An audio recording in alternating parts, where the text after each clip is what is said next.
Hello, guys. This is Brighthill Podcast, powered by Brighthill Law, a podcast where we talk about law, policy, and the issues that shape everyday life. Hosted by myself, Korede and Isaac, we break issues down in clear and simple way. Now, let's get started. Prison. And although most people may think that okay, this is something that was common in the military era, we can still see signs of that, especially now during the modern day. I mean, for back then, journalists like Unduka Ibo and Tunde Thompson were jailed under Decree Number 4. And the story which they published, which actually I find interesting, was that they reviewed the locations of some military officers that were you know placed during like its diplomatic outreach all over the world. So I guess in that kind of context, and the military being what it is, they are a body that comprises of confidential information, secrets, and what have you. And them being in government is not something that they are used to. It's not the scrutiny to which a military head of state would face is different from where he is not a head of state at all. He is protected by privileged information or secrets of state or intelligence that shouldn't even be public for the sake of national security. But what they didn't get was when they violently took over from the civilian government and they entered into power, they opened themselves up to scrutiny. They opened themselves up to accountability, which they were not necessarily used to in the eyes of people. And it's interesting because they didn't they relied on the press. They relied on the press to justify the coup in which they did back then. You know, if you notice very well, if you read its historical context in which the military took over, so usually when the major population, as most Nigerians were tired of the civilian government and they were complaining. And of course, the press will also help to hear out those voices. Oh, this president is not doing well. The economy is bad. This is so this and that and that. And then the military will take advantage of that and you know perform a coup and take over from the government like that. In the eyes of everybody, it is justified. Wow, the military have taken over. And I mean, if it wasn't like that, it would be very difficult for them to hold on to power without the people justifying it. And the way they did that was by, of course, relying on the press to just do their work for them by tarnishing or saying, showing the government as they are and saying, oh, this is what the government is doing and that and that. So it's ironic that, of course, uh, they relied on that avenue to justify what they did. And then when they got into power, the same press, the same freedom of expression that got them to where they are, they want to silence it because now they are in the spotlight. Now they are under scrutiny and they need to be accountable to the people. So someone like Buhari, of course, which is surprised that someone like Buhari did Decree Number 4, which basically shuts up anyone that tries to criticize the government. Because I mean, when he finally became a civilian president, he also did something similar with Twitter, and so basically that's so far so true. That is how this thing was under the military era. All right. Thank you for the insight. I started recording the program late because we also intend releasing this as a podcast format and possibly also in video content too. So later on during the program, we are going to ask for your contribution. If you have any thoughts, any comments, any feedback, probably if you're not hearing us well, you can just drop it in the comments section. We are checking it out and we are reading it.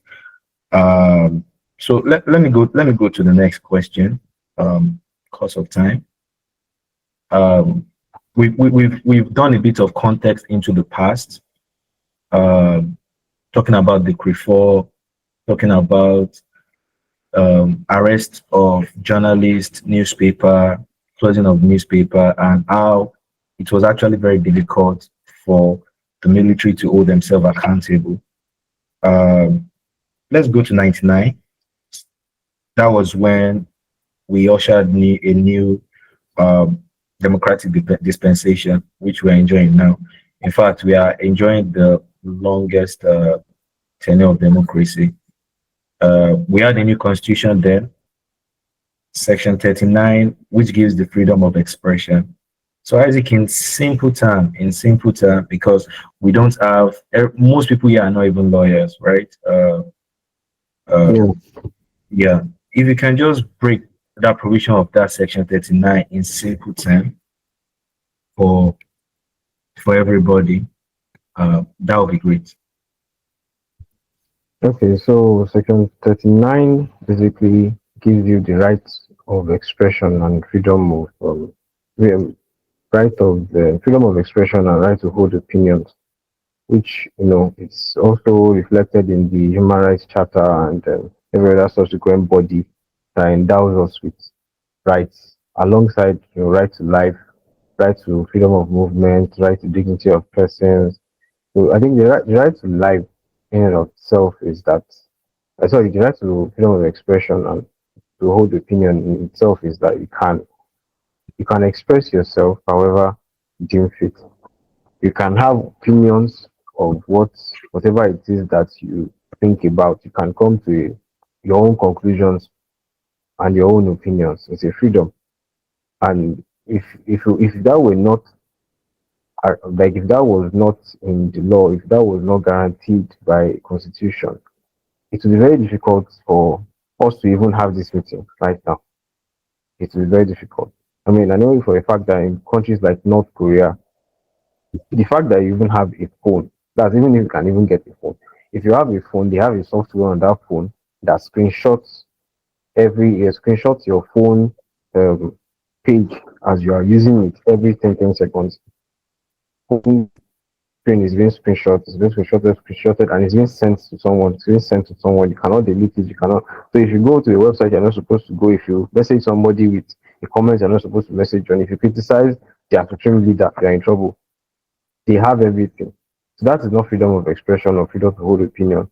Freedom freedom of expression is also can also be said to be the freedom to disagree, the freedom to say I don't think this is true, I don't agree with this, I don't agree with that. So that is what the freedom of expression is. Although it's like every right, freedom of expression and right to hold opinions is not absolute. It's not absolute in the sense that I can't say, okay, I have freedom of expression, I can say whatever I want. No, it's not possible. That's not true. You can't just wake up and say, oh, today, oh, who is dead, and that's what I choose to say. It's not every right has a limit. Even a right to life, every right has a limit. Every right has a corresponding obligation. You understand? Every right that you have has a limit, and you have an obligation again to somebody else to continue that right. For example, I have the right to freely express myself, but I do not have the right to lie. I do not have the right to deceive other people. I do not have the right to lie against someone or tarnish somebody's image or defame their character. It's your right to express your opinion, but you also have an obligation not to do some things in respect of that right. So, and as your own right, where your right begins is where another person's right ends, or where your right ends is also where another person's rights begin. So, as you have the right to express yourself to whatever extent you want to express yourself to, you also have the obligation to respect another person's right to a to his own reputation or his character. So I think basically that kind of encompasses what that freedom, right to freedom of expression means. Hmm. I mean, you gave the very interesting points about the essence of rights of freedom of expression. I even consider it as something that is not just a legal right, it is also the lifeblood of civic activism. So, Yeah. and I know we even as a country, we've been able to experience this. An example of that was the NSAS movement that happened some years back. Um, so in reality, I want you to because I know it's a very common question that people ask, that the provision of this section 39, how Mm. real is it? Like how um how will I put it? Is it really is it a reality? Like can somebody enforce it? Is this something that is held in high esteem as a citizen? Well, yes, it's something that is recognized and it's something that you can enforce. For example, when Buhari banned Twitter, for example, it was an infringement on the rights of everybody collectively, which is why I was surprised that we didn't get leadway or didn't get very good progress in regards to enforcing that right against him. And it's not a surprise. The same person that did decree 4 is also same person that banned an entire social media in which thousands and millions of Nigerians communicate on. And so it's something that you can enforce, it's something that you can voice out. Nobody should have the right to say you cannot say something within the bounds of the law, you cannot express yourself within the bounds of the law. To say that is to say you do not have the right to complain, you do not have the right to criticize, you do not have the so that means you have the obligation to always agree with everything that is done to you. That's not how democracy works. That's not how it Mm. works at all. And that's why the press is the in technically in in government and in law there are three arms of government or three organs of government. There is the executive, there is the legislative, executive, and the judiciary. Although some people have the another opinion or another school of thought that the fourth arm of government is the press, and by the press is, let's say, the most fragile arm of government and also the most powerful, in the sense that although they are not provided for in the constitution, they are not necessarily even recognized as an organ of government, but they are also the ones that they are backed up by a right to express themselves. They are backed up by the right to speak, and they can always enforce that right against everybody else.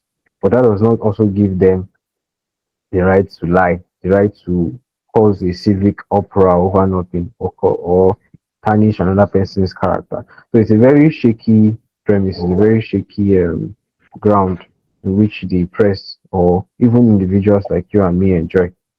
Like with the advent of technology now, everybody is the press.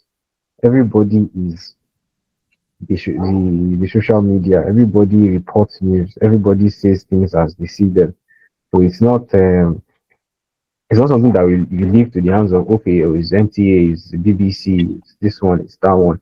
Even individuals like you and me, we have our own ways of disseminating news or information that we see or hear.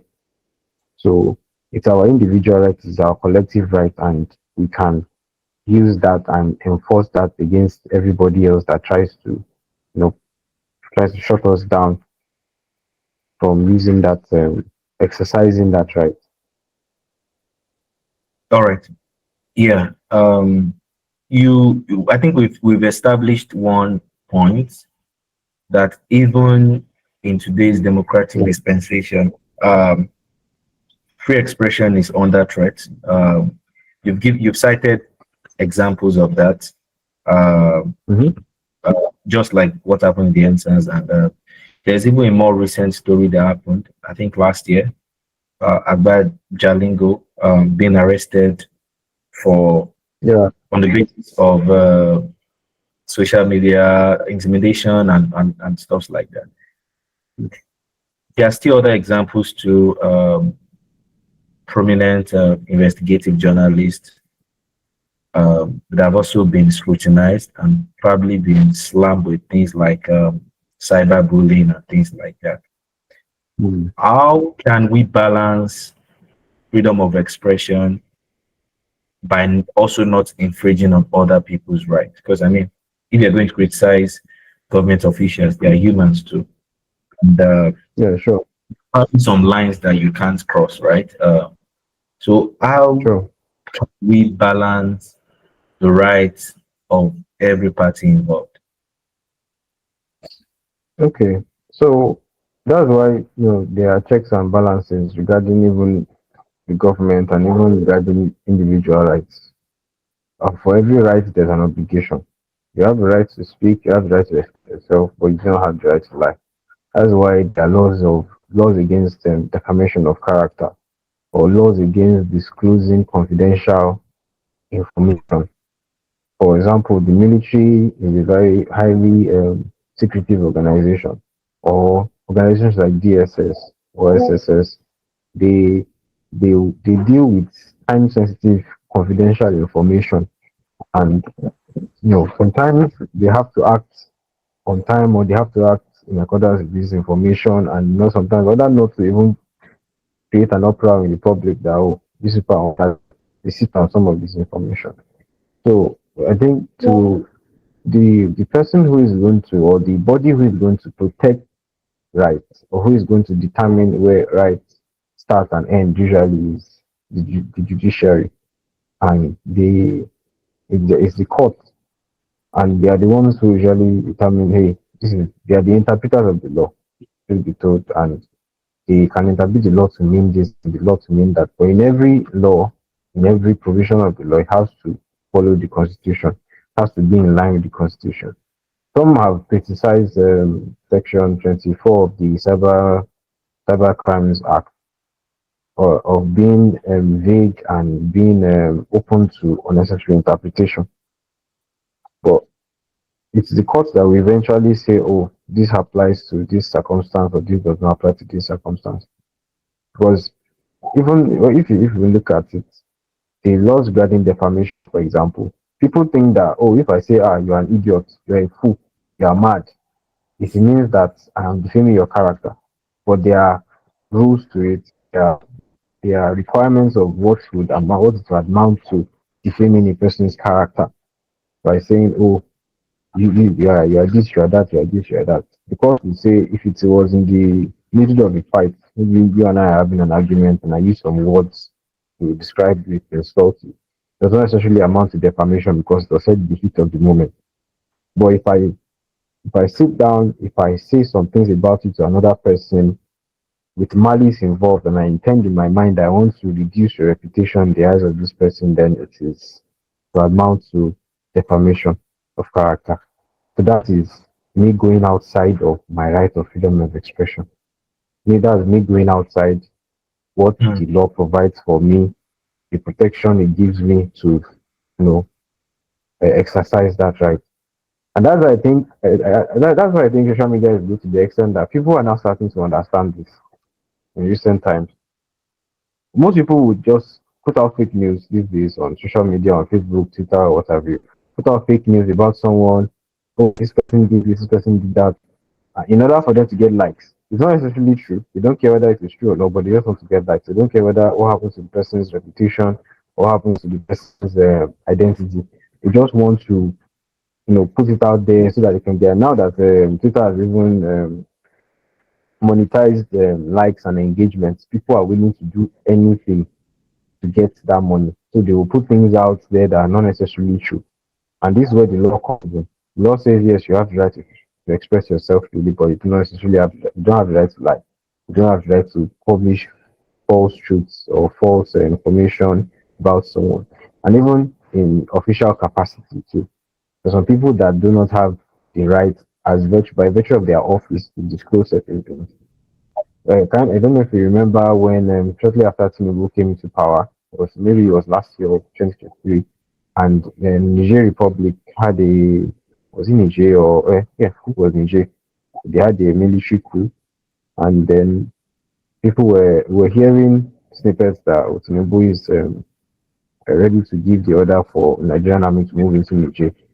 And then a very popular journalist, posted the what I say the order, the official this thing of the order that he gave to the military to go and attack. I mean, for the I would say that's one example of where people saw it, people cried out and were like, ah, this and that. No, why should we go and attack? It was the population was very heavily against it. But if you think about it, yes, it achieved something good in the sense that we didn't have to attack Nigeria and waste ourselves in unnecessary wars. But the person who revealed that information to the journalists has broken a law or has broken a code within his organization. Ordinarily, the civilians like you and I would have access to that kind of information. But I guess in that kind of circumstance, I don't know whether a whistleblower uh, principle would apply. But I know that in circumstances where in companies and in organizations, even governmental organizations, there is a provision for whistleblowing, where even though you are within, you have a duty to keep certain information to yourself, keep certain facts within the company. If it is done in good faith and in order to, if you see something illegal being done, doesn't mean you shouldn't voice out or whistleblow. So, so the right to freedom of expression has that kind of tricky premise. You have to know when to stop, you have to know when to begin, you have to know the limit, and every single right, even though rights are they're guaranteed, they are not they're not All right. Probably you might have to check your network. It's going a bit off and on in between when you're talking. So oh I sorry. mean, you actually, yeah, I can hear you actually, but I mean, Okay. probably network is a bit inconsistent. You've actually been able to unpack a lot of things. In fact, you've been able to, I mean, answer a lot of follow-up questions I would like to ask. But I want to contribute that issues about balancing between different rights is not just a Nigerian problem. It's even something that is happening around the world. It's been difficult to draw a line between fighting fake news and censorship. It's a Mm-hmm. very it's a very complicated area where even professionals are finding it difficult to get a Yeah. balance with. You can even see that with what is happening right now in the United States. We don't even know the difference between what is true, what is fake. So it's, I mean, in as much as we are in an era where we've been given that opportunity to express freely, we're also reaching a tipping point where carrying out fake news has even become a norm. It has also been used to instigate tribal and religious violence in different parts of Yeah. Nigeria. Um, just to establish my tribe comes first. It's a very sensitive area that um, a lot of people would not like to talk about. Uh, but it's also important that once you are caught, you know, carrying out fake information is also a crime. It's also as serious Yeah. as infringing other people's rights. So let's just move on to more contemporary issues. Uh, Yeah. so looking back from, because you clearly established that at the start of this meeting or our conversation about military during the military era, how people were um, held down from expressing themselves. Yeah. There are lots of books, that but I would recommend one book, Soldiers of Fortune, Max Solon. Um, he recently released another one too. Probably as you can help me out with the title. I can't remember the name of the title. The forgotten era. Okay, Forgotten Forgotten era. Era. Yeah. So the author goes into has different book that goes into different eras, pre-colonial, colonial, um, um, the Civil War, around the Civil War, the 90s, the 80s, so that you can have a better context into how Nigeria was at that time. But my next question is that looking back from this period, what is one lesson Nigeria must never forget about free expression? What is one thing you think is very important for Nigeria to hold on to going into next era? Mm. I think it's a question you have to think deep about. Yeah. Yeah. Okay. So Okay. Then what? Yeah. yeah, Okay. you can go on. I think let me start. Let me start from. I want to bring the context into it. Let me start from one. One thing I noticed even in the military era with Buhari is that after Babangida took over, he wasn't as harsh on the press as Buhari was, and the reason was he understood the power of the press and the power they had to spin stories and to influence people. And when people talk about expression, they only think it's only like news or hey, something is happening. But they forget that it's also stories, it's also movies, it's also fictional books. But I remember I was reading Chinua Achebe's There Was a Country, and he was talking about the military era and the civil war. And he said shortly after he published his book, Man of the People, a fictional book about a corrupt politician, which was made, of course, in Nigerian context. And then in that book, the military took over as well. He said one of his friends was teasing him and calling him a prophet. That see what happened. No, he wrote a book about a corrupt Nigerian politician, and then the military took over, and like that, and that felt like play. Before he knew it, said the military was looking for him because he wrote a book that predicted their move and the takeover of the civilian government, and they saw that as a threat. And just like that, I mean, it wasn't even news. He wasn't privy, probably even privy to any information within the camp of the coup planners or what have you. But he wrote a story because it was painfully obvious how this thing started. And just like that, story can easily influence. Stories are narrative, and they're not just news. Expression is not just news. In movies as well.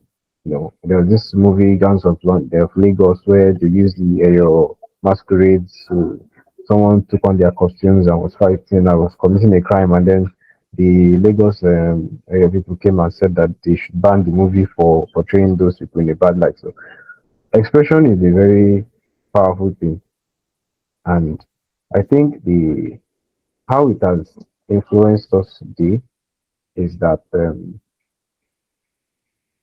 we see expression and Nigerians is something that we don't fully appreciate. And we forget that Nigeria is a government, or is a democratic government, which is a government of the people, by the people, and for the people. So if anybody is doing or infringing on our freedom of expression, it is ourselves. Because we like to blame the government for everything. We're saying government is infringing on freedom of expression, but Nigerians are also infringing on freedom of expression as well. So we see it in things like cancel culture, where we try to cancel each other for having a difference of opinion, or we try to ruin another person's business because oh he supports this other person in politics or in policies, and then we try to spoil their work, or we try to you know bring them to disrepute because all of because we don't like their opinion. So I say the only difference between then and now is that the people are the ones in control. We have a democratically elected government, and we live in a democracy that allows freedom of expression, and yet to we do not hesitate to infringe on the rights of our fellow citizens when it comes to things like this. So I guess the only difference between then and now is that we the people are the ones are the ones we're the ones holding the knife, and we are stabbing Yeah. ourselves with it figuratively with the Mm. whole yeah. Okay. We don't want to do all the talking. I guess now we'll leave the floor open for anyone that would like to contribute, that would like to ask questions. Um, so you can just signify by raising the and an icon. You can just click on it. If you have any question or contributions, or because when we started this meeting, I established that I genuinely did not really experience military era because yeah, myself and Isaac were born after, so yeah, so other people can also contribute to give us a bit of context into how their experiences, or even now, not just even then, even now that, um, for example, if you tweet something now, you can just be blocked. I was saying that if you'd like to contribute or you have any questions, you can signify by raising up your hand, or you can put in the comment section below.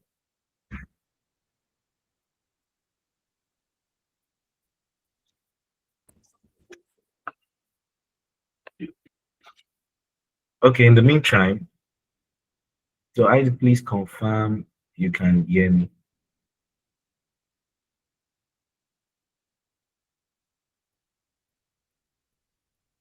Yes, we can hear you. Okay, great. I don't know. I think I went off for a minute, right? So is it Isaac Yes, or someone? Yeah, Okay, okay, good. yeah, I don't know what happened there. Yeah, I think I went off, internet. So, in the meantime, I've already like asked people to, if they have any question, they can signify. So, my next question to you is that, um,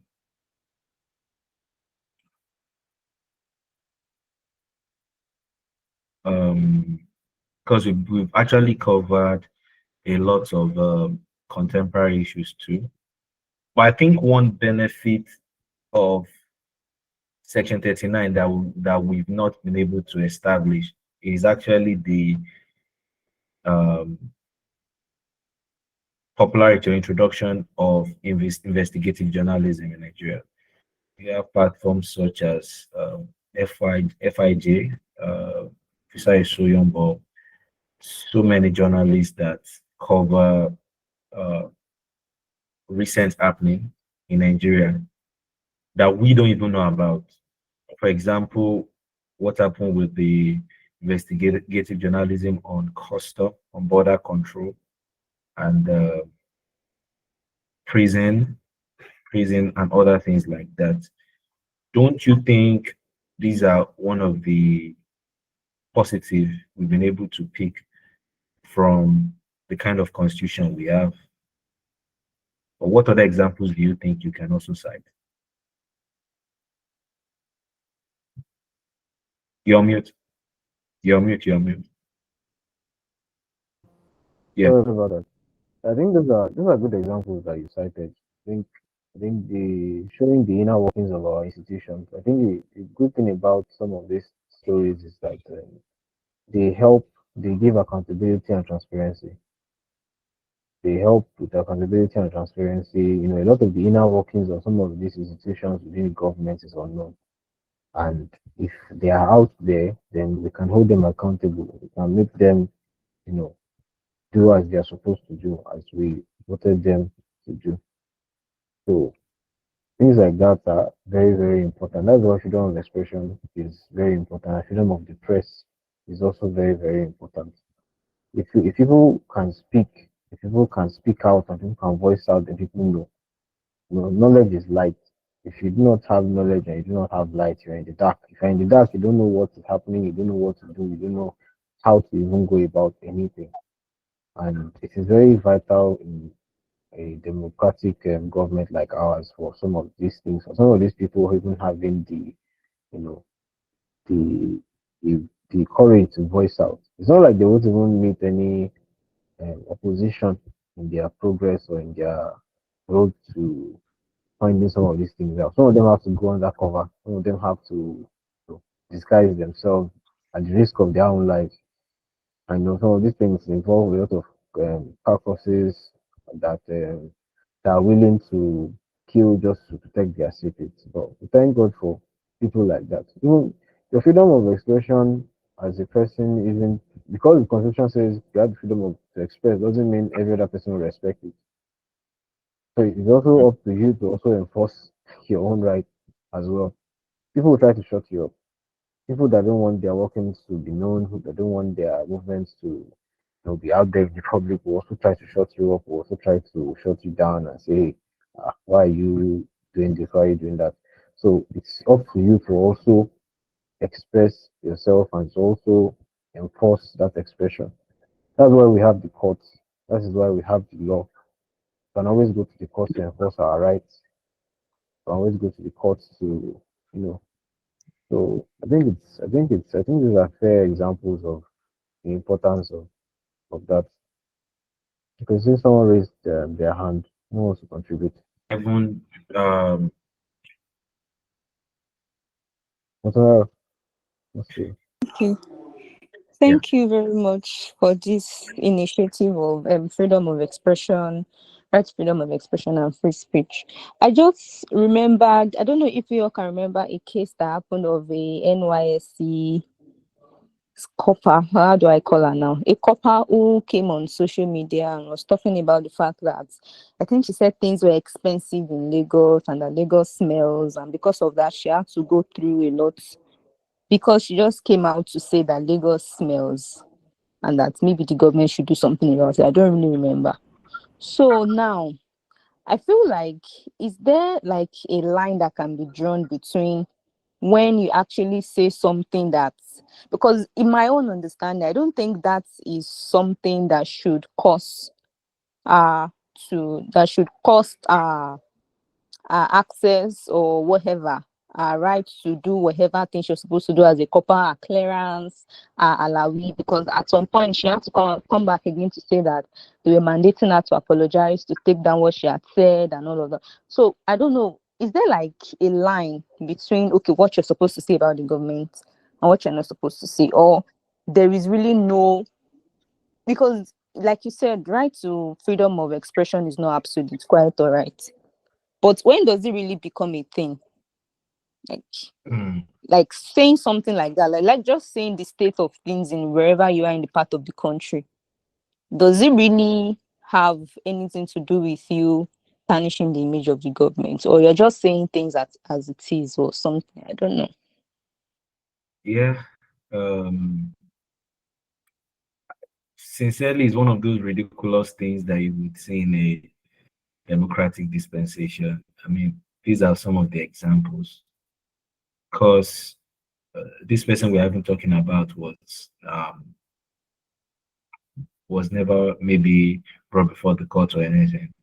There's even no legal basis for what she said or what was legally wrong about what she said.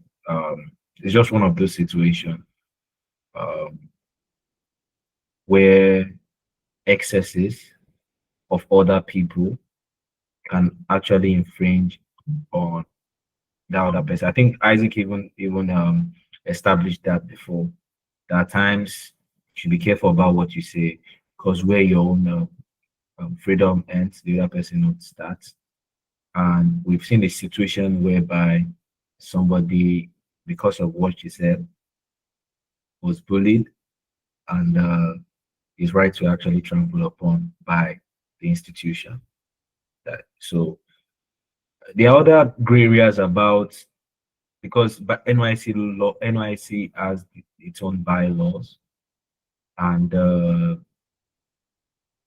are actually some sections of those bylaws about avoiding being partisan. I can't remember, to be fair. Probably Isaac will contribute to that. But there was nothing she said that actually even passed, and she actually said a place is not befitting. There's nothing in terms of its legality, yeah, its legality. There's nothing that she has said that is wrong.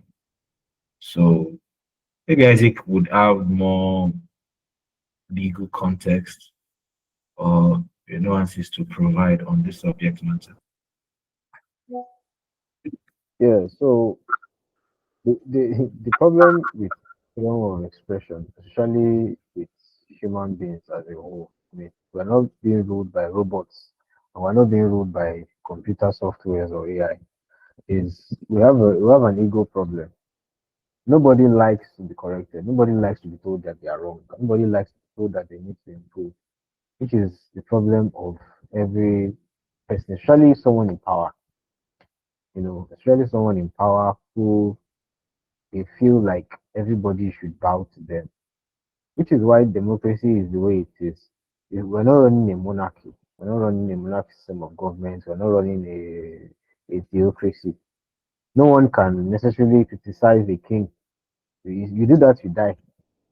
But maybe because we're not yet used to accountability as a thing or as a whole, is why some of these reactions just spark and they come into play. And then because what they were doing to her or how they even reacted was supposed to be. I mean, these things are factual. She did not break the law. She did not breach. She did not over speak or over exercise her rights or join outside or exercise her rights beyond what she was supposed to do.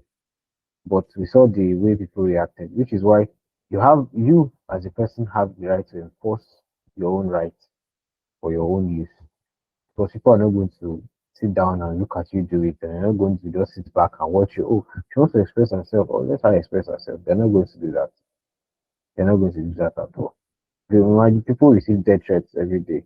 People receive death threats. People receive threats to their family, not because they decided to wake up and say the truth.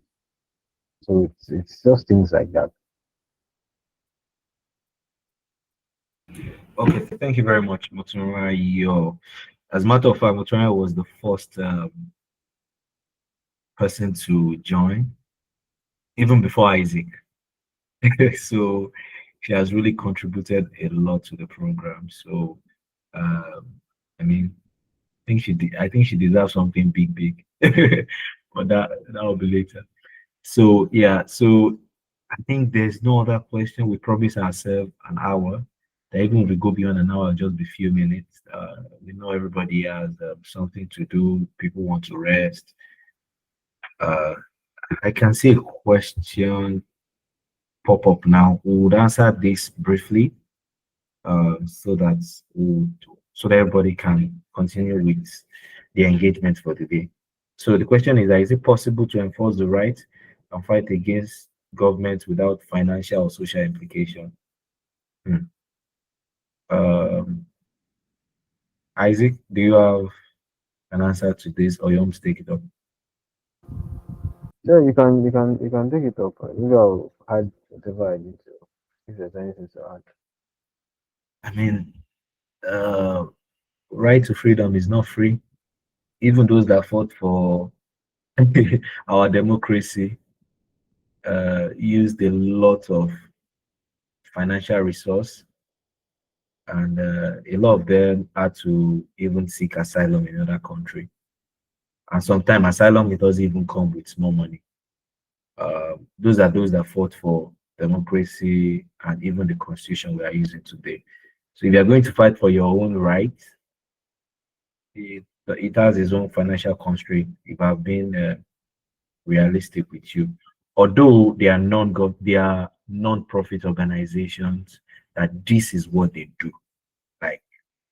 Like it's what they do. It's like their own it's their own way of giving back to the society. There's the legal aid council too, which the law provides for.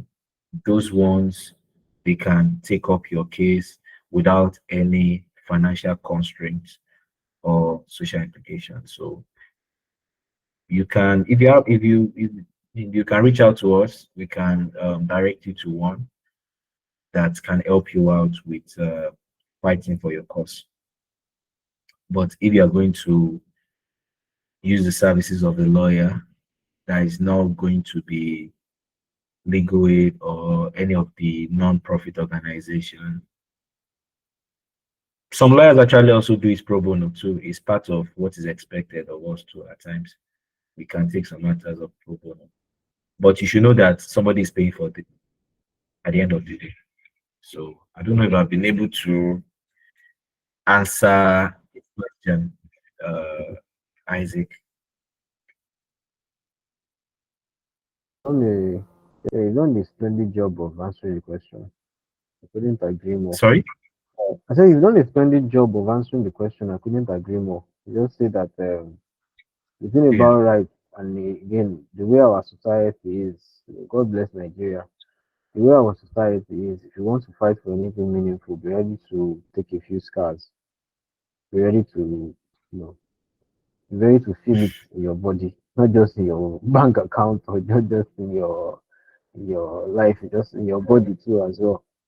Because we've seen people who, and the reason why we have some enforcement of some of these rights is because someone breached them in the first place, and it's almost usually the government. They would arrest people arbitrarily, like the journalist and Jaringo that they put him in custody for about 170 something days. Oh, over 100 days. He was in custody for over 100 days. And what did he do? He published something on Facebook about the then governor of Cross River State embezzling billions of naira, Mm. embezzling billions of naira, and then the DSS came after him. They carried him. I mean, that's an example of using your governmental power to flex and to try to shut people up like in a autocratic government. And they took him to court on terrorism charges, on terrorism charges and the likes. But he was discharged and acquitted.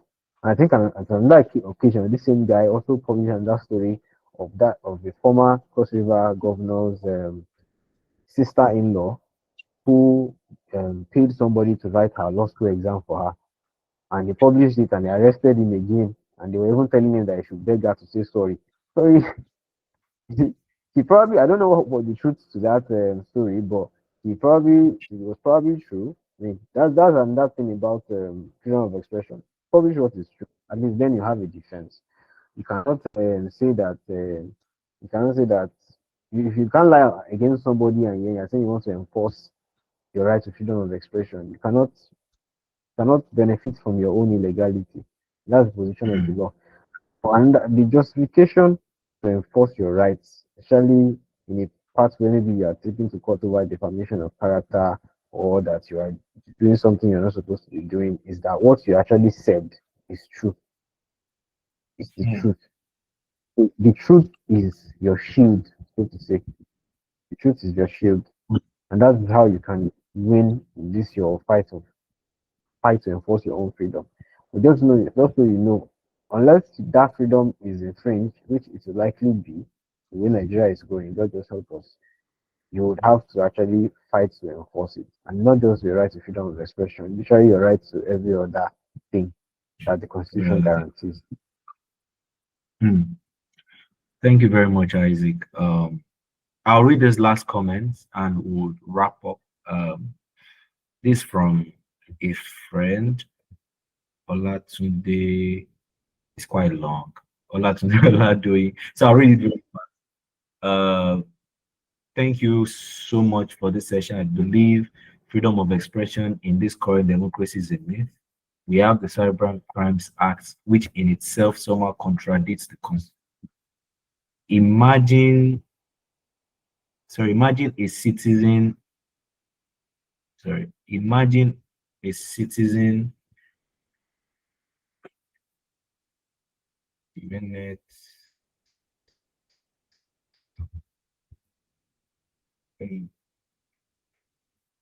can you see the comment from your end? I'm trying to turn it off now.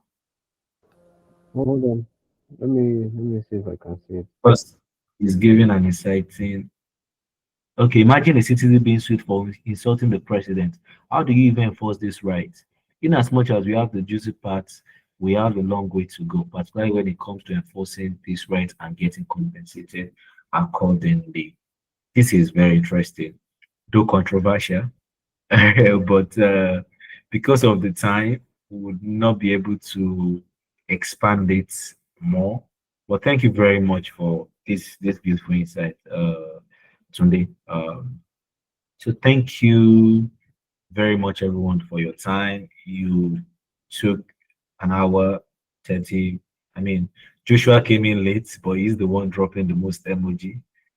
Thank you very much, guy. He's the one dropping the most emoji. Thank you very much. We'll try and release this as a podcast format if possible. We'll also have like sessions like this, maybe in podcast format. You can just tell us how best you would like this thing to be, or possibly you can also recommend topics we can talk about. We decided to do this because we are 1 year now. Also clash with Nigeria's independence, so we're also trying to do this from time to time. Uh, so thank you very much for your time. So Isaac, do you have anything to say so that we can just wrap up? Well, the only thing I have to say is thank everyone for making this a possibility. I mean, the fact that you joined this webinar and you stayed and engaged with us is something that just gladdens my heart. We couldn't have done this without you. Thank everyone that has, even those that were not privileged to join, you guys have always been engaging our posts, posting on your status, tweeting and engaging. We're really grateful. We could not have done this without you, and we can't be here without you. And we just hope that we would have the strength, the wisdom to keep serving you all. Thank you.